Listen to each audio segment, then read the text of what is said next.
And thousands of people are still waiting for power to be restored, more than 2 days since transmission lines toppled over, forcing the shutdown of one of the state's biggest power plants.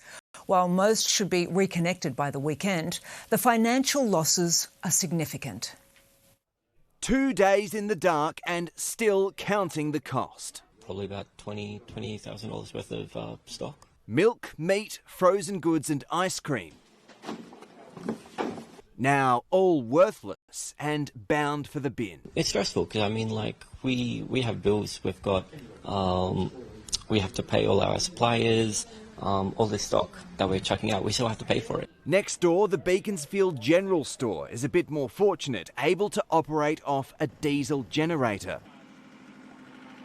We're just doing the best we can, fighting as best we can to keep the business open. Owner JD bought the $20,000 generator 4 years ago after being left in the dark following an earlier storm. That sounds like a small amount, but that's a lot to a small business straight out of our pocket. Residents in Melbourne's Outer East say outages like this are far too common and more needs to be done to prevent them. It feels like we're a little bit very remote, so it's hard to get the support we need. We know that the government was told following the storm events of 2020 that infrastructure can be built that is more resilient. Following Tuesday's wild weather, 500,000 were left without power. This afternoon, that had been whittled down to just under 60,000, but some could still be waiting days. We'll get a big lump of customers on today.